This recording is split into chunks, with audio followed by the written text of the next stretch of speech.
So great to see you. Okay.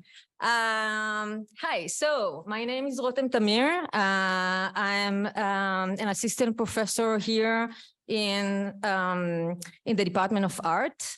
And before I introduce, actually, Anna will introduce you to our guest speaker tonight. I just wanted to thanks for the Harlan Bost Foundation for the Art for supporting this program. This program is a kind of unique program that allows us to bring a visiting artist for a long period of time, which allow the student to be engaged with the artist not only through a talk, but also through a workshop, one-on-one studio visit. So it's a very meaningful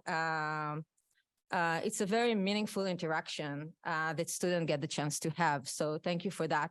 I also wanted to acknowledge that there are many people in the department that's supporting this program. So for things like that to happen, there is a lot of colleagues and staff member that really helping. So I would probably not be able to mention all of them. But I do wanted to mention my colleagues in sculpture and ceramic, Chris Larson, Tsutsuya Yamada, Josani Lendin. I also wanted to acknowledge Karen Hazelman that's working behind the scene and really making sure that everything is working here. And many other people. I didn't mention the technician that support this program, but just to know, and I do deeply appreciate all the people that helped to make that happen. So without further ado, I wanted to welcome Anna Closer, our graduate student in our program, to introduce you to our guest tonight, Massa Lemu.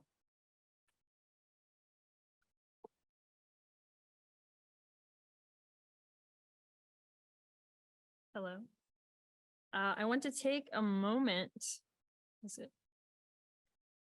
want to take a moment before we start to recognize that we are on land stolen from Dakota people and land that is the historical and contemporary homeland of Dakota and Anishinaabe people. Additionally, to recognize that a land acknowledgement is only the first step in recognizing the historical violence that has taken place on this land and supporting Indigenous communities in Minneapolis. Massa Lemu is a visual artist and writer whose multidisciplinary artistic practice takes the form of text, performance, sculpture, and multimedia installations that are concerned with the contradictions of migration and the psychological effects of immaterial, flexible, and mobile capitalism on the post-colonial subject.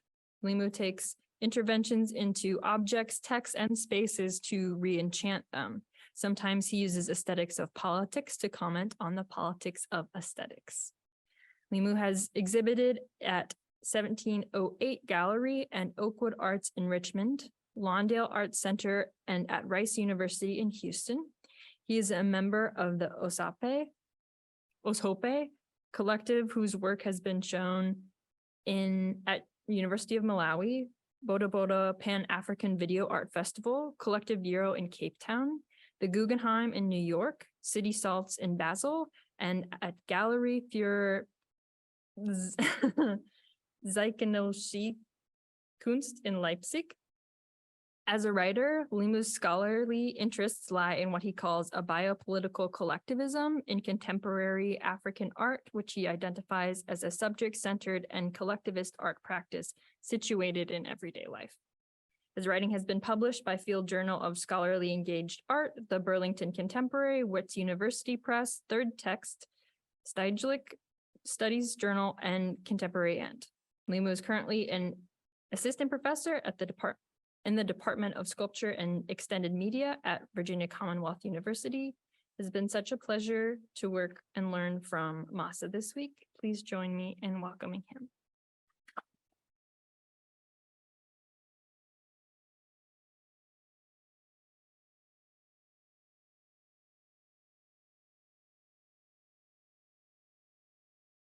So there are so many big words in that bio. I think I'll have to one of these days sit with my dictionary and start to define them so that I can make sense of them. Because even myself, I need to really, what is biopolitical collectivism? Okay. All right. Thank you, Hartem, for inviting me to Minnesota and the department for hosting me. I'm enjoying the hospitality and the students, the engaging conversations we're having in the workshops, which is, I think, started heating up today. Looking forward to more insights tomorrow.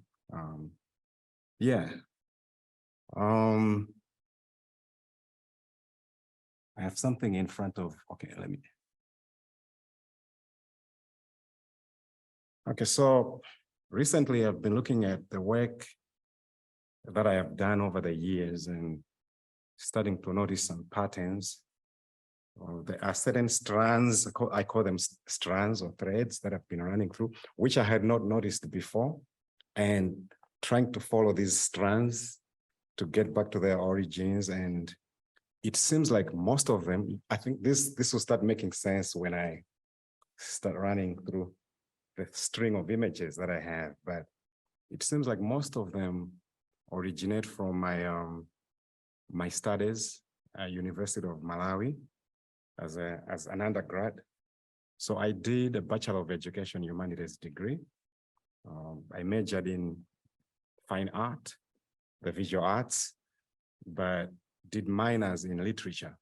So originally, the degree does not allow you to major in fine arts because, it's a colonial education with colonial mindset, and they want you to, do literature, maybe history. History is important, but literature, philosophy, and visual arts is not really important in Malawian society. The donors do not fund the visual arts, so we don't need to produce art teachers. So yeah, I went into the stream to major in literature, but I had wanted to major fine arts. But to make the story short, that background of literary studies and the visual arts seem to be staking claims in the kinds of things that I make. Immediately after I graduated, I was employed by the university to teach, and the university, the art department is small. The art section provides art historical studies and painting and some sculpture. So when you're employed there, you are required to teach at least 2, painting and art history. That's what I taught. So because I was required to teach theory, art history, and painting, there's a theoretical aspect and practical aspect that has shaped how I think about my work, and plus the literary aspect that I mentioned, which drew me to write poetry, write short stories and other things. What am I talking about? This is an example. Let's come to this work, Passages for the Undocumented, which I did between 2010 and 2012 in Houston. I was invited to be a fellow at the core program in Houston. I didn't go there as a visual artist. I went there as a critic, speaking to my art historical theoretical background.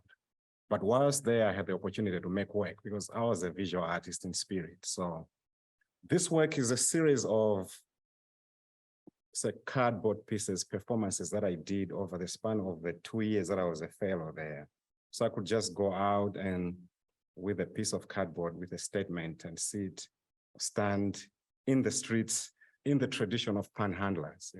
I noticed that Houston has a lot of panhandlers in different corners, which is an interesting phenomenon for me because coming from Malawi, so-called one of the poorest countries, perhaps the poorest country in the world, arriving in Houston, even before that, arriving in Georgia, where I did my master's, I was surprised to find so many beggars in the streets, like asking me to give them a quarter, like I'm coming from a poor country, I gotta give this guy a quarter. But then I started, because I had this illusion that going to America, it's God everywhere, it's rich, and everybody is rich, and that was a shock. But yeah, in Houston, walking around the streets and encountering the panhandlers, somehow that shaped how it gave me an opportunity and a voice to start saying my own things as a migrant, as a kind of immigrant in the US. So this is one example. I titled the work Passages for the Undocumented, to call the cardboard pieces passages like statements. But also I was just thinking about migration and, mentioning passages like ways of, getting somewhere for those who are not documented,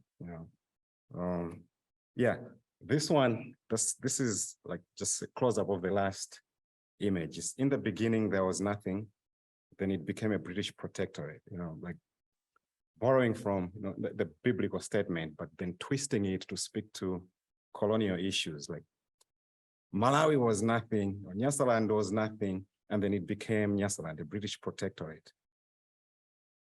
That's how, like historians contest or contend with how we think about the history of the African continent. Like it starts with slavery, or it starts with colonialism, and then going forward. But there is history in prehistory, way before the arrival of the first European, things were happening. There were civilizations and lives and subjects and, philosophical worldviews, art, poetry, everything. But yeah, in the beginning, there was nothing. Then it became a British protectorate. When I presented this at a university here somewhere, professors and American professors like, yeah, but this doesn't concern us in America. Maybe this is about Malawi as a post-colonial. What do you mean? America is as colonial as it gets. What do you mean? Then she was like, oh, wow, yeah. We're in the British here, just the idea of America is a colony. It still is. Maybe Malawi is some degrees a post-colony, but America is still a colony even today. It was surprising for me for somebody to say, oh, this doesn't concern us. But yeah, anyway. Yeah, this one, I don't think I have a close-up. Maybe you can read. It's a word says 1,000 words, so just statements, just fragments of statements infiltrating my psyche and just processing them. This is coming from a theoretical background, say, if you, like post-structuralist theory, a word, if you define a word, you encounter other words, so it goes on and the meaning is deferred and so on and so forth. And a word says 1,000 words, but also, that general statement that a picture says 1,000 words. But I just liked to make twists, poetic twists, absurd statements, nonsensical statements, and take them out in the streets. And then people encountering these fragments, perhaps driving, seeing me, then it would like shift something, make them question things, or just carry a nonsensical fragment at the back of their consciousness or at the back of their psyche, and it starts to bring certain kinds of meanings. Yeah, this is, where is that at? This is a question that I encountered a lot, in particular in Georgia, like just sitting at the bus station and somebody would assume that I am from here. And then as soon as I spoke, like, oh, so where are you from? You have an interesting, a strange accent. So it'd be like Malawi. So the next question would be, where is that at? Oh, Malawi is in Southeast. No, there is no country. Somebody, like, there is no country like Malawi. Malawi doesn't, you're wrong. They were telling me now, you're wrong. You're from Mali. Like, I'm from Mali. I am the one who is coming from Malawi. Yeah. But yeah, they're like, Malawi, you're, but yeah, it was interesting. So where is that at? But in this picture, it's like, when I look at it, just imagine somebody looking at this picture and looking at the Houston skyline in the background and asking, where is that at? Yeah, but just to mention that there were so many, I had about 50 or so of these cardboard statements, but a large chunk of them were focusing on my experiences as a migrant. This one, I think, says, those who venture hither get sanitized. It had another one following which said, those who venture thither get vaccinated. But I think I had another word. I'm losing it. Not vaccinated. It was a more poetical statement. So sanitized and vaccinated. You know, like the dynamics of Americans going to Malawi, for instance, and, you know, the power dynamics of medicine, you know, they protect themselves. Malawians coming from Malawi to the US, you know, get sanitized. It was even more embarrassing, I think around, maybe it's changed now, but you could pass through this portal, which could spray you, you know, like all those who are not from EU and, you know, Canada and the US pass through here, and then you could pass through and then it'd stop and then it would spray, you know, a certain kind of mist to perhaps you're bringing bags and stuff. It was really an embarrassing experience, but yeah. But if you are an American with all the power and privilege, going there, you get vaccinated so you don't get the malarias and stuff. But this is an interesting picture for me because I think most people missed, because most people don't read the statements. They looked at me and it was like, oh, another panhandler. And this guy is giving me money. Yeah. This is a portrait of the artist as a dung beetle, just reflecting on what I do as an artist, you know, taking shit literally and turning it into valuable stuff. But, you know, this is like a riff, like stolen from James Joyce's, you know, title of the novel. Portrait of the artist as a young man. And one of the earliest pieces is just playing with the idea of the panhandler. The words that are used in the panhandler, but to poke fun at other things like institutional things like the academia, for example. And this is nihilist, needs tenure. Like, yeah, just you know, poking fun at that idea. There was another one, I think it was semiotician needs a sign, and so on and so forth.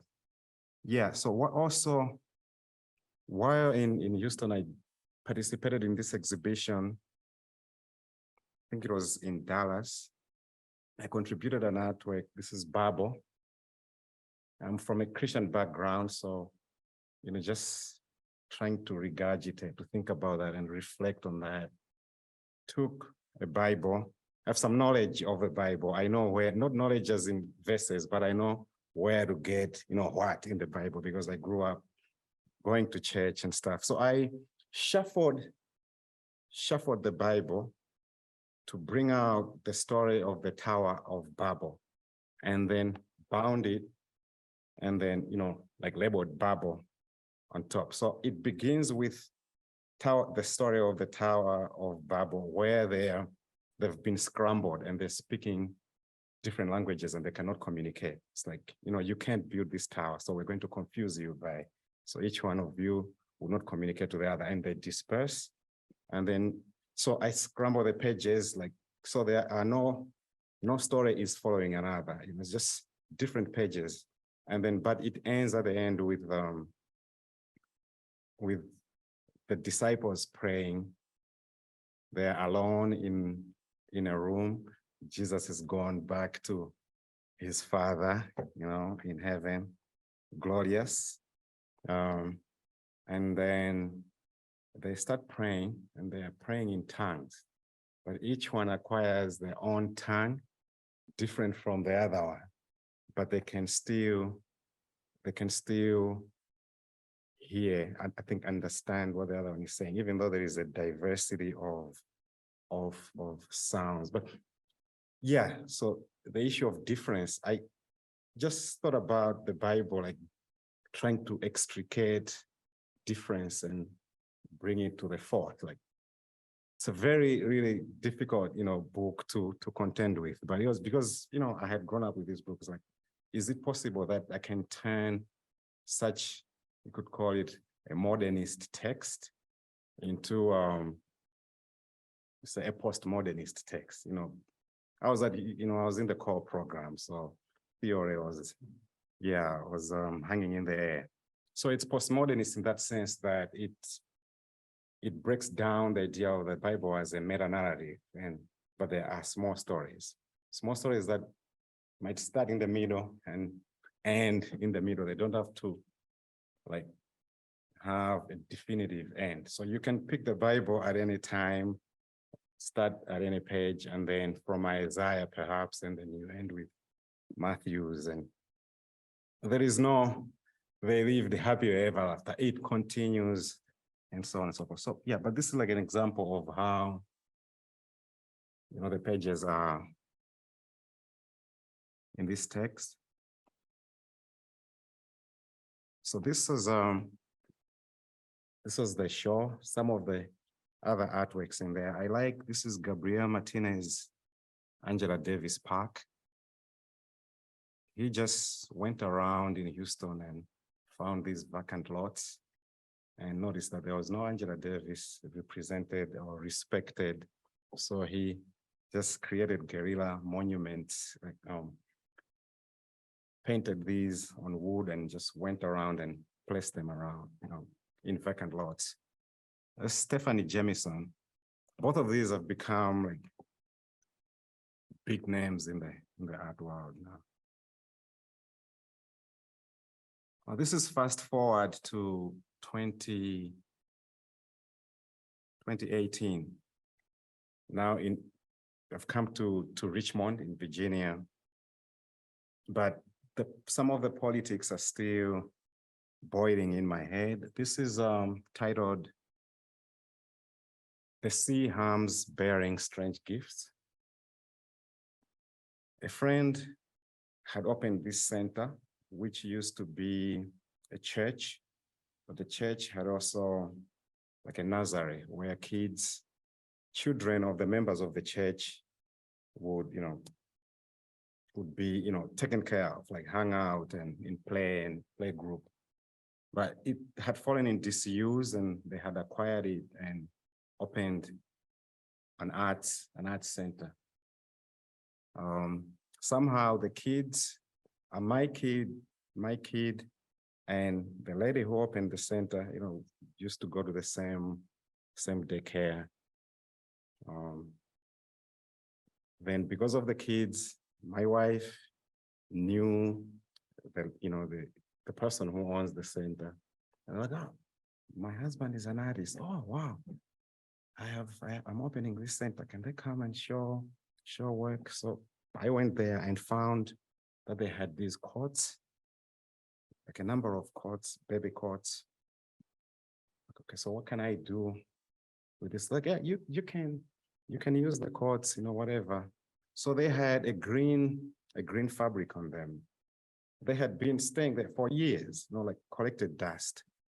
I wanted to have this object as part of the artistic statement that I wanted to make. So I just replaced the green fabric with mylar. Mylar around this time had been a very visual material. If you saw stories of migrants arriving in Italy, for example, they would be, clothed in this material. A material that's very useful, in terms of heat, keeping body heat. But there was also a kind of dehumanization that was happening in these images. So I thought of how could I, work with this material to perhaps dehumanize it, but also at the same time honoring the bodies that had, used these coats, but layering it with my own stories of my experiences as somebody who is living far away from home. Yeah, so this is how, the courts were. So I just borrowed the same design, dismantled the frame, put back the mitre, sewed it, and had it arranged in the way that you would find it in a nursery or in a daycare. I had a team of friends who helped me with the sewing, and yeah.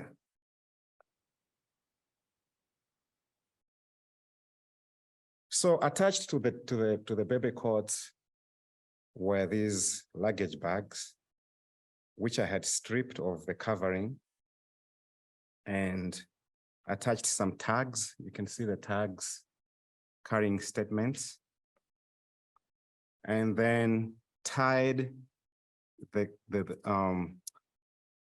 bag, the frame of the bag, to the coat with a material called mpira. It's essentially rubber straps created from stripping rubber tires. So I just like the idea of thinking about the coat as home and the luggage bag as mobility, as an example of stability and mobility, but psychically connected by this elastic material that, you think about how you're psychically connected to home, even though you are thousands of miles away. But the mpira, because the mpira is from tires, rubber tires, which is also, a material of, aiding in mobility. So it was, for me, like a perfect metaphorical material. But the work had started earlier, back in Houston.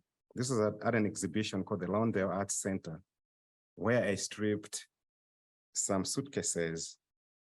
But in this case, I welded barbed wire as the coating of the suitcases.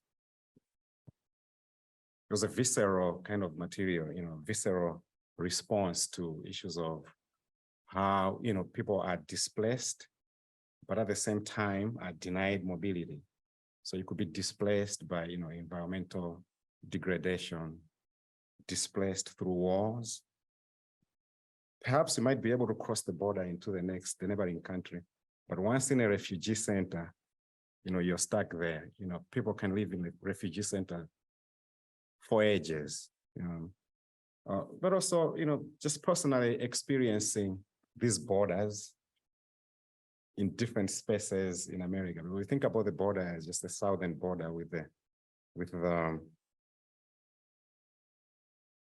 that wall, a kind of anachronistic way of thinking about the border. Not to say that that border does not have an impact on bodies, but there are other borders that we're meeting every day, invisible and equally powerful.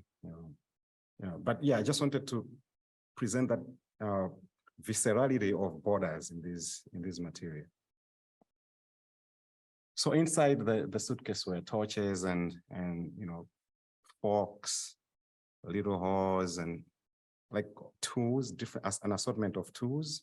I had also created some stamps, which I, with my own words, which I stamped and attached to the suitcase. And the term precariat was, I had been exposed to this book, Precarious Guy Standing. Anybody who's aware of this, the title is Precarious Lives, Precarious Labor. The precariat, yeah, the precariat. So the precariat speaks about this emergent population, global population of people who have been exposed to, who are vulnerable to extreme forms of precarization. So there is no stability, but of course, at the same time, you are denied mobility. So I term that, precariat as somebody who is reflecting on their terrain of precariousness, would be perhaps an obverse or a contrast to the patriot. Patriot has land, has a fatherland, and is proud of fatherland. For the precariat, it's the terrain of precariousness that is there, theirs to contend with. So yeah, to come back to that work in 2018, so the tags with different statements. The canoe does not eat.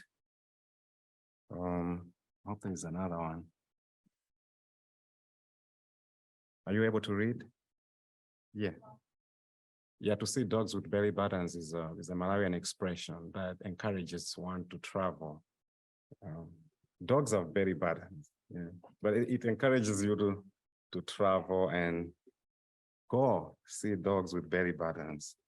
There's another one, it says, it is not old age that makes you to go to see the hyena or to know the hyena, but it is traveling at night, the bravery of being able to go out and encounter the world, So just thinking about these statements that encourages one to travel in an era when, people like, myself from the global South, it's like borders and borders, that want to keep you in one place. So this is a daycare, and they had walls with blackboards, and as somebody who has, been informed by, making words using art through text, I couldn't leave those boards alone. So I imagined that I was a kid and not a kid in the class, and the teacher had asked me to, like, as punishment, given me chalk to repeat a statement. So I'm revealing here, like a fragment of my autobiographical. That was a drifter, but that's neither here nor there. But you can see that the term drifter has been erased and re-erased in a process of, psychic denial, but also just thinking about that you're asked to repeat this statement again and again. But it was also just thinking about this as a kind of palimpsest of things that had been written on this surface, and that are still there even though they had been erased. So I'm adding my own story. So yeah, just playing with the word. Dad was a drifter. Statement, that was a drifter, but that's neither here nor there. So movement, place and movement are still central to this. So Dad was a wanderer, but let's not go there, still, yeah.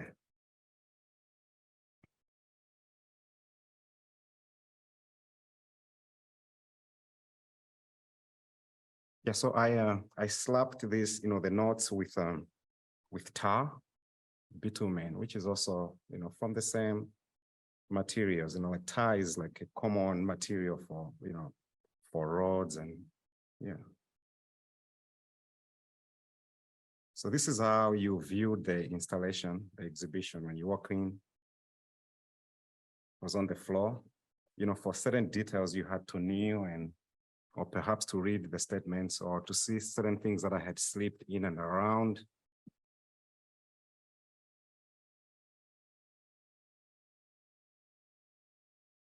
Yes, certain impasses in this work that I have shown have also been carried on to newer work, but this is 2019 at the Becque residency. I was given this huge, I came in just dragging my two pieces of luggage with clothes, a few books. And like, this is your studio. And like, double this room. Like, wow, what am I going to do with this? My friend, the other artists were arriving with like U-Haul trucks. Like, stood there. This is a daunting. Luckily, there are a lot of thrift stores in Omaha, so that saved me because I like this machine, the Singer machine. I couldn't find them cheap in Richmond, but they were cheaper, $50, sometimes it could be out on the road, plants growing on it, say $20 to go. And I was like, oh, yeah, this is my chance to make a statement with this very nostalgic machinery that I grew up with. My school uniforms were mended on these machines. That even if you go to Malawi, you know, in the storefronts, you find tailors seated and like creating fashion from scratch, just a piece of fabric, scissors and thread, and you know, clothing is created. And I'm talking about the ancient singer machines, you know, no electricity, just the ones with the pedals.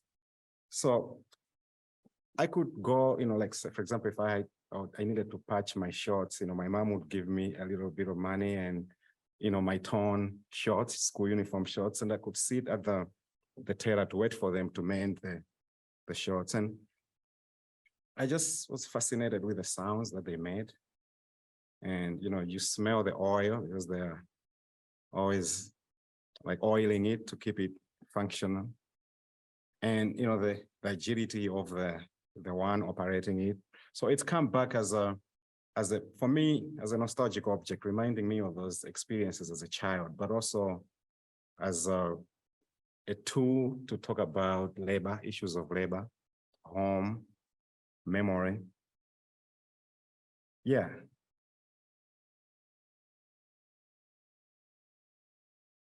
So this is the encounter of that elastic material called imperial rubber strap with tar. So everything is heaped on this object, but it still stands with its majesty. But I know here in the US, it also has certain kinds of, you know, its own histories, you know, with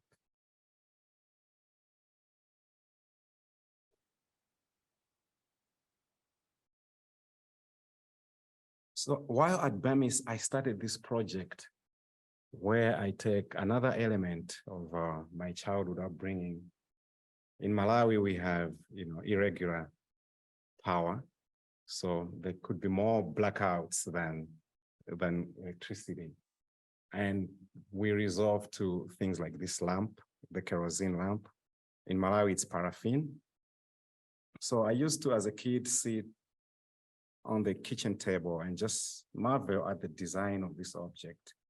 It's anthropomorphic, you know, I imagined it as, you know, having arms, it has a head and, you know, a torso, you know, but it also, you know, it's light, it has a soul, you know, with the light, it has its smells with the, you know, the kerosene, but also how, you know, the different parts are connected together. You know, you can remove the glass, you can remove the wick, and you can put them back in. And yeah, I remember the dreadful times when I would be tasked with the job of cleaning it, you know, cleaning the glass.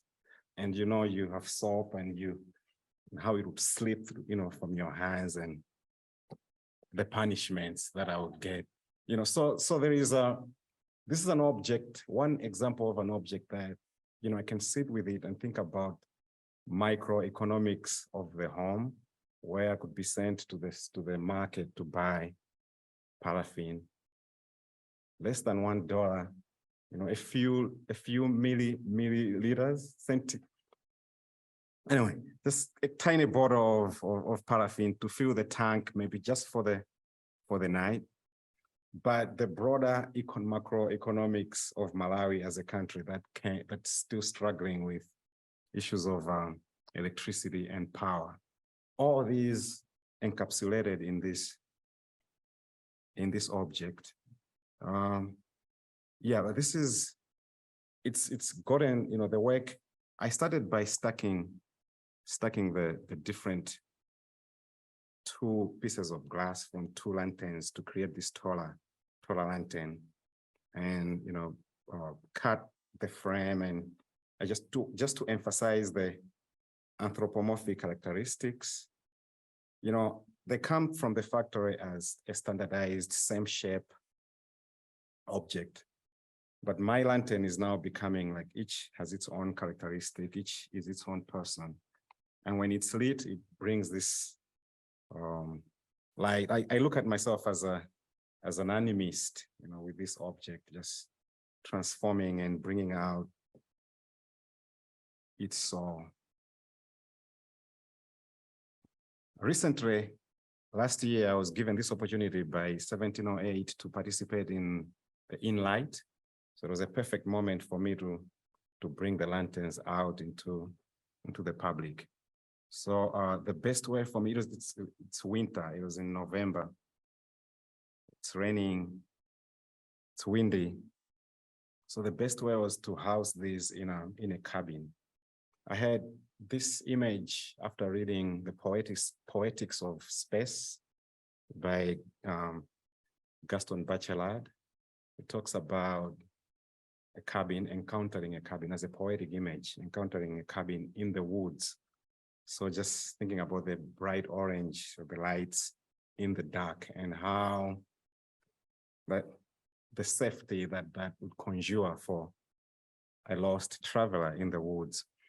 That's a poetic image that I had been thinking when I was building this. But there were other politics, the politics of Malawian makeshift architecture, which we are contending with now with the cyclones that are coming and sweeping things away, and slave architecture here in the US. So bringing those, because I was just imagining that slave architecture would be encountered in the woods. Oh, not slave architecture, but the architecture of the enslaved encountered in the woods. Just imagining encountering one with, well lit, with its warmth. So I bring these to the makeshift architecture that I grew up in, and this, or the so-called makeshift architecture, and this together.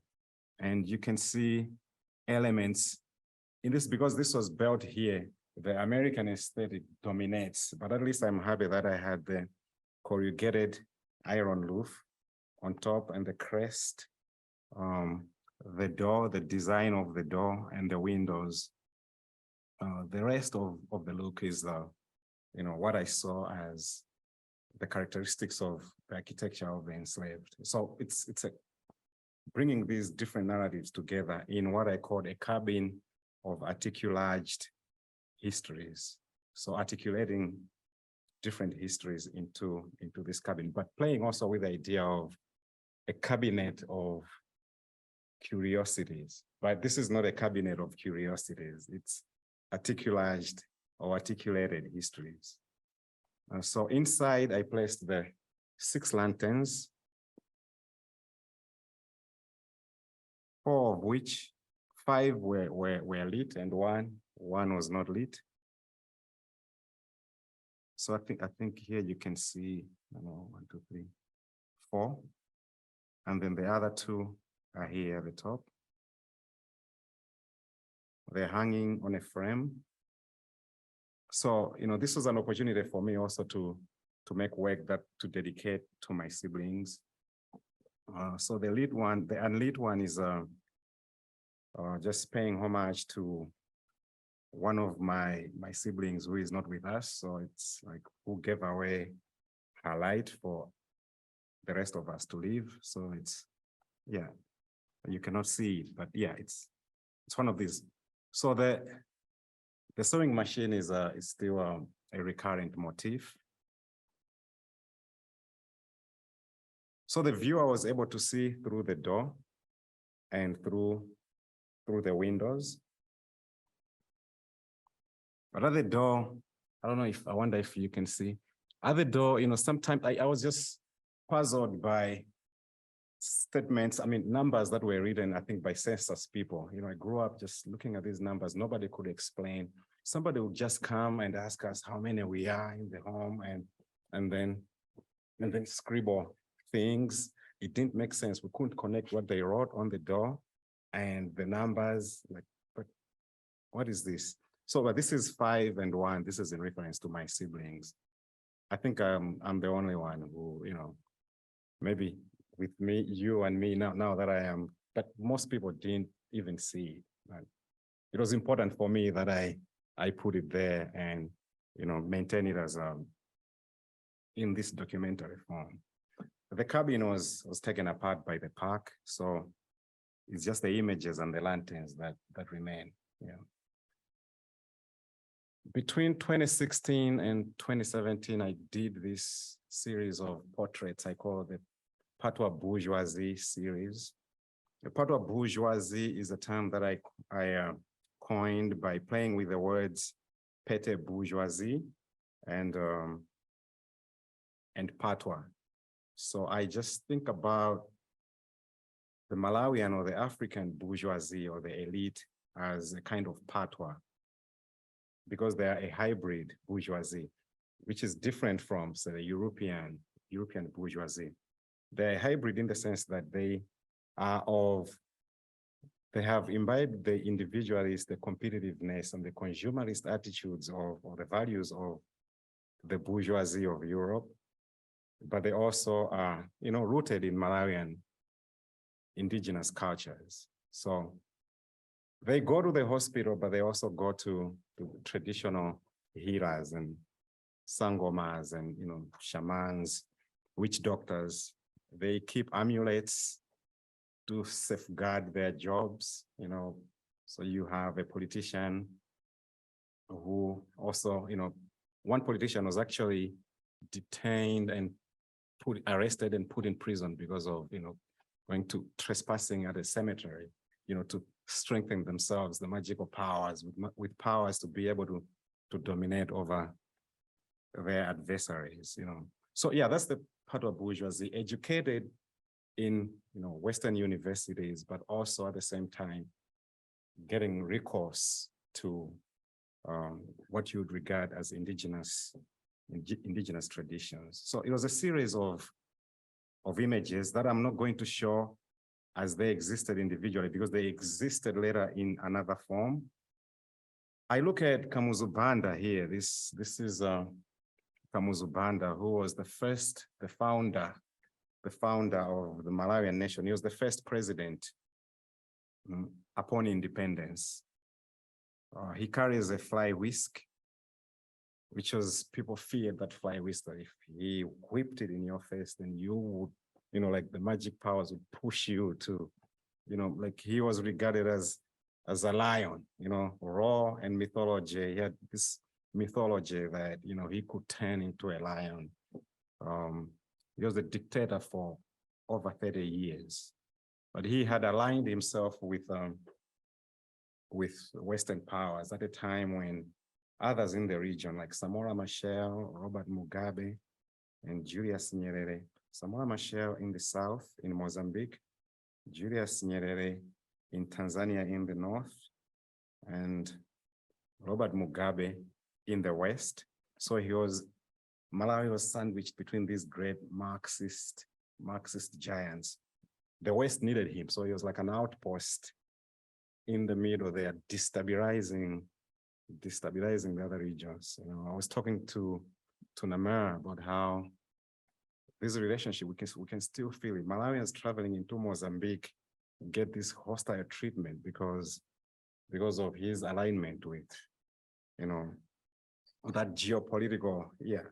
So for him, it was like, this is how, I think, Malawi can survive. That was how he looked at it. But, I think we're still feeling the consequences of that kind of geopolitical stance. Anyway, yeah, he is an example of a Patois bourgeoisie.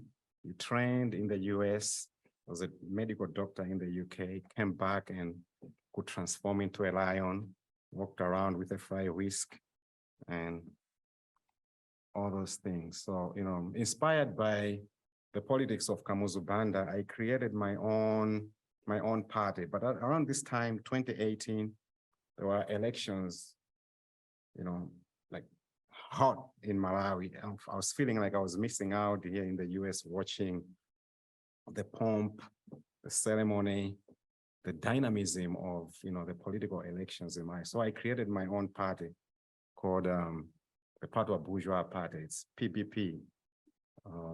So it's a party with its own party colors, the party symbol. The president has a portrait on the party cloth. It's fabulous in Malawi because it's colorful. The parties are colorful, maybe more colorful than what you have here, because you don't have women and, men, you don't have you have t-shirts, but it doesn't get, yeah, as exciting as it gets there. So this is a flag. Usually when, you go to a party rally, you find that in the trees around the party grounds, there are, flags. So yeah, this is an exhibition that launched this party. So yeah, it has a slogan: He who gave us teeth should give us art to see. The PBP, part of bourgeois party, but the party has a dot at the P and art, so it's P arte, to play with the idea that this is also looking at art. It's a statement, maybe more so about art than about the politics in Malawi.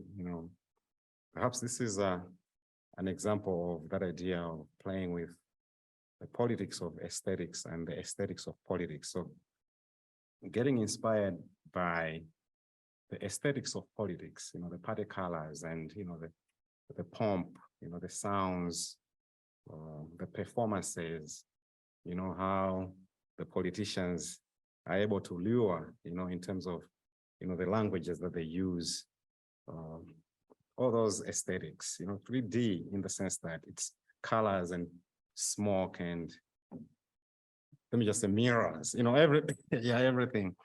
But then using it also to speak to the politics of aesthetics, meaning to say, my experiences as I've found myself as a neoliberal subject in America now, neoliberal, post-colonial subject, in the sense that I am competing with everybody else in the art world. I don't like it, but you find yourself in this position where you have to hyper-produce, you have to submit applications, you have to, sell yourself, you have to have a certain kind of presence, and you have to position your aesthetic in a certain way that it's visible. There's so the hyper-productivity, the individualist ethos, and all these things that characterize a neoliberal art subject, who can't finish their glass of wine because they're rushing to catch the, flight to another exhibition at Miami, Basel. I am not that, but I was just contending with that. So this is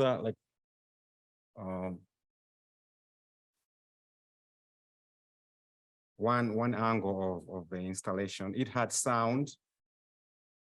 So usually the politicians, when they are at the party rally, they invite everyone to come. They leave you in the sun, but they create their own platform. So they are in a shed on a platform and they give their speeches. If it's raining, they're not gonna be in the rain. You're gonna be in the rain, but you have to vote for them.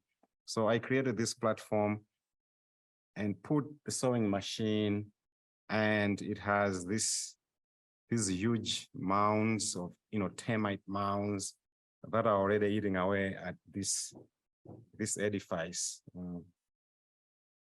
Somebody, a curator, at 1708 was like, no way, this can't be, how huge are the termite mounds in Malawi? Like termites build castles, can be as taller than a giraffe. No, that's impossible. Like, yeah, there are wonders out there, yeah. But they can, termites can attack your house and bring it down. Like they can, yeah. They can destroy your house. So here they are already attacking this edifice before even the party of bourgeois party is launched. So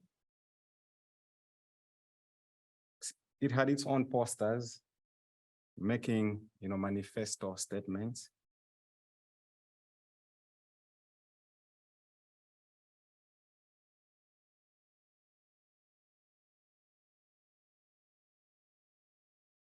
And, it's a part of bourgeois party. So you know that there are gonna be amulets somewhere, politicians use, traditional powers to, safeguard their political positions. So they have little amulets hidden here and there.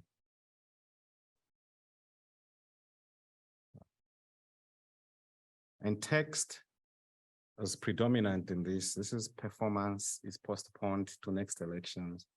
Because when people walked into the exhibition, they saw this platform and they heard the sound. They were like, "Are you going to perform?" Like, "Yeah, I'm going to perform." People waited, but this statement was there. Performance is postponed till next elections. But that's what happens. You know, they promise so many things, they don't perform, but they come back again, you know, 4 or 5 years later to promise, and we vote for them. You know, we expect performance. It doesn't happen. It keeps getting, postponed. This is one of the posters which had a political manifesto to make barricade in the sand art. You know, so I just went back to the series of photos and brought them into this because they're part of bourgeoisie photos. Yeah. So I was just imagining that the enemies of this party, the opponents, were trying to rip the poster off. But then in trying to rip it off, they created other statements.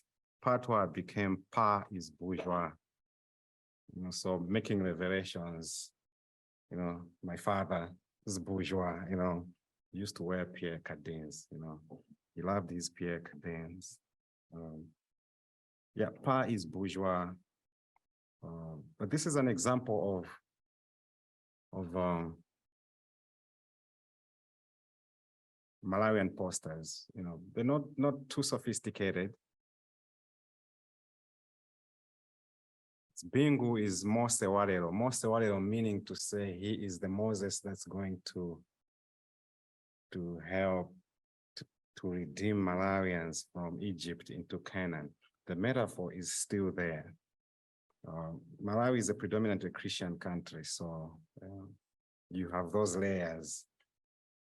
It doesn't have to be too poetic, you know, it's just simple. Mose Warero is, you know, reaches to the Christian masses. So yeah, this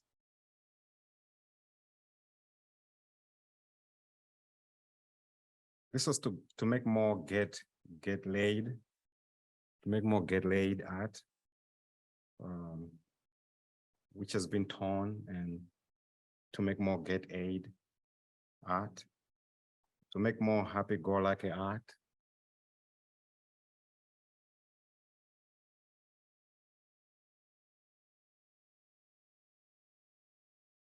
And then this was to make more ego massaging art, which is more self-promotional.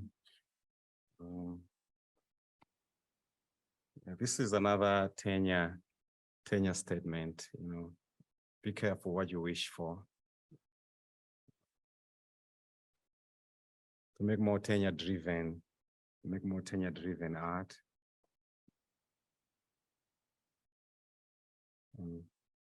So usually in Malawian politics during elections, there sprout so many oppositional parties, like independent parties striving to, you know, to get a chance. They disappear after the elections, and there is a term, they're called briefcase parties. So, you know, the documents get back into the briefcase to wait for the next elections. So right now, the PBP has become a briefcase party waiting for the next elections. So the documents are in this briefcase. It's a Christian inflected party. So Babo is there. The amulets are there. Party cards, you know, everything has been stored. It's gonna come again later. But I think this is the second part. I want to move to the second part of my practice, which is it's becoming more and more exciting. This is with Ozhopé Collective, which comprises Ella Banda, Tabwana Chira, myself, and Emmanuel Ngwira. So it started with us going on Lake Malawi to think about the canoe, the dugout canoe there as an object that's going to disappear soon, but also as an object that is a text that you can, on it, you can read narratives of the ecosystem, the Lake Malawi as an ecosystem, but also issues of globalization and how it's transformed these so-called remote spaces, oil drilling. This is at a time when Tanzania and Malawi were wrangling because there was oil speculation on the lake. So Tanzania is coming in to claim, this has been a historical wrangle to claim parts of the lake.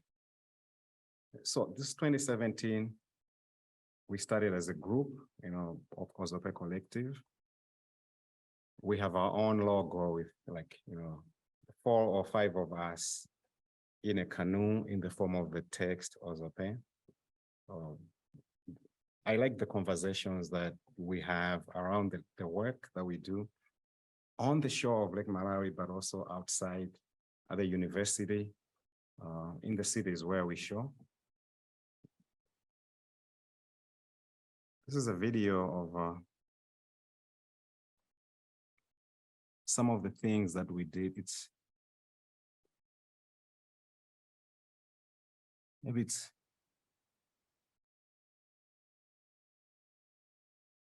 Maybe in the interest of time, I should skip it and be for later. Yeah. But yeah, we have created videos, spontaneous videos, because we have a videographer, and we just spontaneous on the lake. We have created this work titled Subaltern Speakers, inspired by Gayatri Spivak's Can the Subaltern Speak? So it constitutes mortars, for pounding grain into flour, and speakers, because the mortar is shaped in a way that it looks like a drum. So it was like ready for us waiting. We place the speakers and they fit well, we glue and nail them in. And we grew up around our mothers pounding grain and listening to the sounds, the music that they made while pounding the grain. But the area that they pound the grain is like a safe space for women, where they exchange, they sing critical songs about, you could call them anti-patriarchal songs. Some of the songs have been recorded, but they make statements about their experiences and, the domestic experiences. Men don't hang around in such spaces, but as kids, we used to, you have the experience of the women pounding, and when they're pounding, they sing songs that are accompanied by the pounding. So we play some of the recorded music of the pounding on the speakers. And subaltern speakers, the subaltern talks about how, the very subordinate do they have a voice? Can they speak? So we're just playing with the idea that these are speakers, these are speakers offering a voice.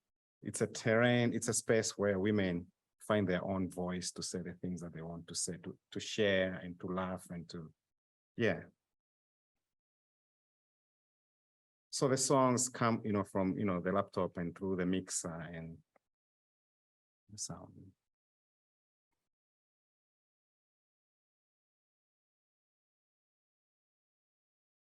I want to see if you can hear.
Yeah, so as you can see, just like the dugout canoe,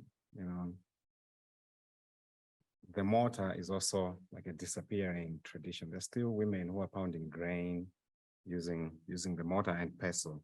But as you can see, she's explaining to younger ones who don't know what this is. Yeah, so it's a kind of taking a snapshot of this culture and documenting it. Yeah. So the dugout canoe is usually, when it rots, it's patched with plastic metal just to keep it functional, to seal it. So this is how it's sealed, with plastic and nails and blankets and so on. But in this one, we took images of some of the work that we had done on vinyl and brought it on the surface of the canoe. This is in a recent project that we just thought to, rather than focus more on those heavy socio-political issues, just to celebrate it as a totem, as a sculpture, as an ancestral space shadow. Yeah, these are images of how it's repaired. But we argue that it's a text because on the surface, when it's repaired, you can read certain statements from like oil tin cans, jerry cans, or even if there is no text, there's the textures of the different materials. A textual, but also textural. Yeah. This is the inside of one dugout canoe. It's beautiful. In a painterly way, when you just think about the colors.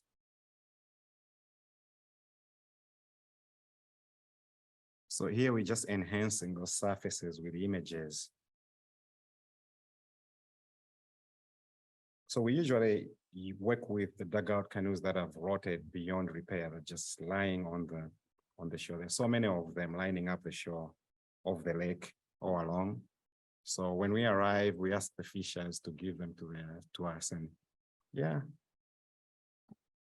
we are free to use. So most of what we do is responding to what's there on the surface, but we value most the kinds of conversations that we have with the fishers, because usually the work is temporary. We transform the canoe. We marvel at the work. The fishers marvel at the work, and we have a conversation. They ask what it is about. It's a non-contemporary art audience, so the conversations are beautiful. We share. Sometimes it looks like, usually the fishers, when they're coming from, they fish overnight and they come early in the morning, and you can see like the group near the canoes with the fish, and women come and others who come to buy the fish, and it's like clusters, and then they disperse. So when we come with our work, we create similar kinds of clusters. They come where we are and we have conversations, look at images and ask questions, and these are similar kinds of clusters. This is the primary audience of this work, but it is extended to social media and to these kinds of conversations. So these are the kinds of temporary installations or sculptural installations that we do.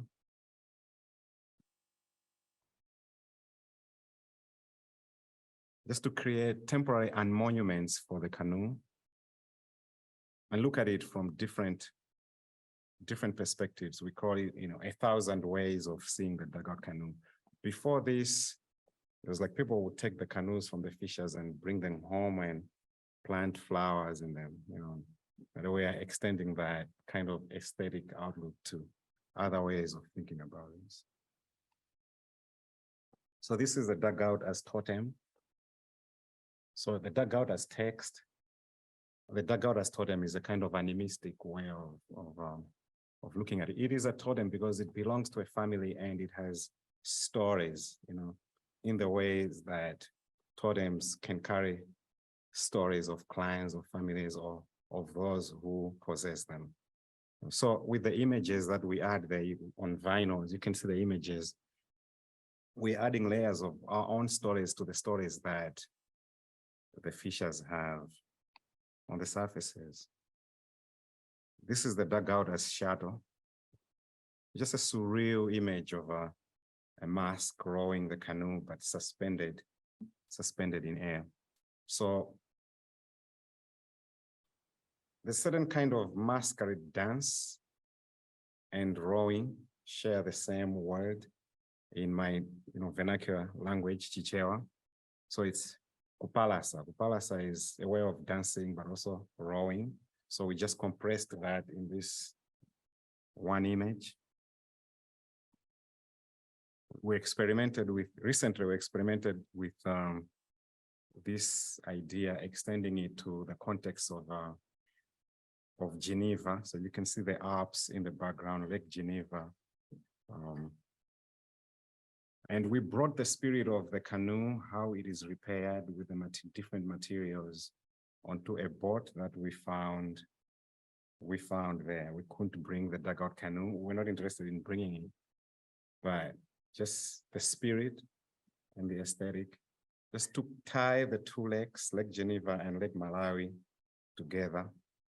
We say what happens in Lake Malawi affects what happens in Geneva ecologically, even though these different spaces, geographical or lacustrine spaces, seem vastly apart. So this, the megaphones is a familiar instrument during the dictatorship. There would be cars passing through the neighborhoods, announcing what was going to happen, what the government was planning to do, or maybe if there was a political rally, or if there was vaccination, we had to gather at a certain grounds, or if somebody was coming to visit. So there would be a Land Rover cruising through the streets, making these announcements loud. We thought we would be able to create a similar kind of experience in Geneva. We found so many restrictions. We couldn't make any sound. We thought we would place the scaffolds in the water. We couldn't do that. There were so many. So we just, we're like, so what can we do? Let's just dance. And